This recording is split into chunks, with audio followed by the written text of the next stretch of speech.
Welcome to Top 10 USA, home of the Rocket platform. Please follow our replacement procedures and be sure to use appropriate ESD standards and techniques throughout the replacement process. If these procedures are not followed appropriately, damage to your SAN as well as data loss may occur. If your machine is covered under the Rocket Plus subscription and you have any questions or concerns throughout the replacement process, please open a ticket through the Rocket Platform customer portal. Your first step is to access the group manager of your Dell EqualLogic array.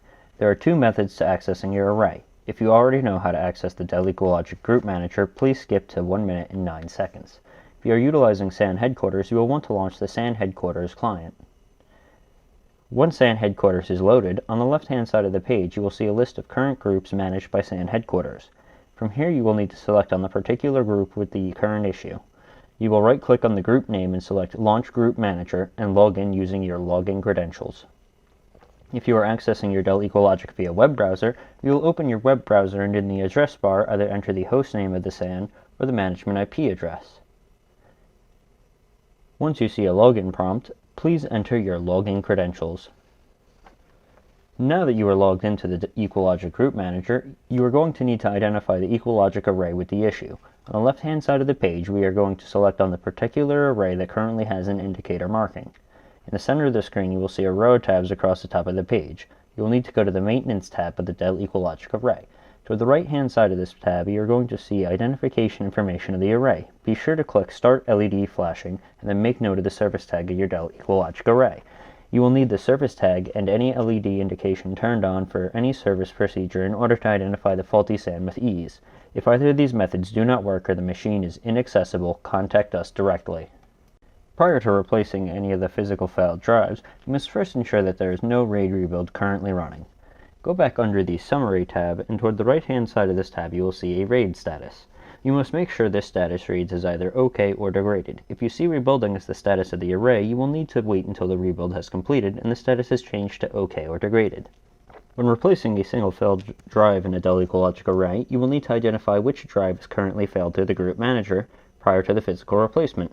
For you to identify the physical failed drive, go under the Disks tab in the Group Manager. From the Disks tab, you can see that the drive in slot 15 has failed. Using the LED indication you had turned on earlier, locate the array. The array should have every indication on the light machine flashing.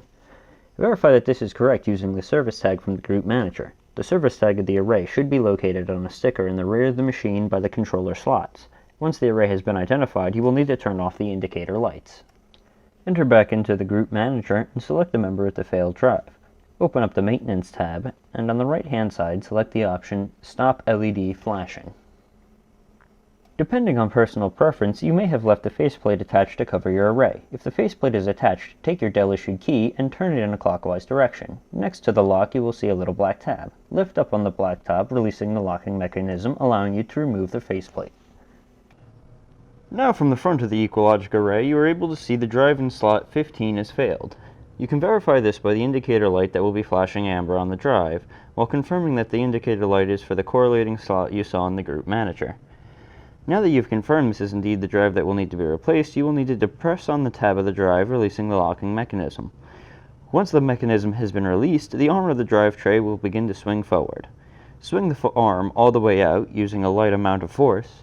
Once the arm is swung completely open, you should be free to pull the drive straight back out of the slot.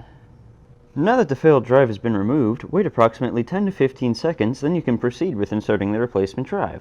This 10 to 15 second period of time allows for the EqualLogic to register the removal of the failed drive. Prior to inserting the replacement drive, depress on the tab of the front of the tray and swing the arm of the tray completely open. Insert the replacement drive, ensuring it is facing the same direction as the other drives. The drive should seat about 90% of the way before the arm of the tray begins to catch. Once the arm of the tray has begun to catch, close the arm and the drive should seat the rest of the way in the slot. Return to the Group Manager and confirm that this drive is now showing as a healthy, hot spare. If the array is now back to a healthy status, you are safe to close this call out. If the drive fails to come back online or other issues arise, please contact us directly. Thank you for choosing the Rocket platform, the evolution in hardware maintenance. Thanks for watching. This has been another video by the Top 10 USA video production team. We look forward to sharing more content with you going forward, so please check out our YouTube channel and please subscribe so that you get notified whenever we release a new piece of content.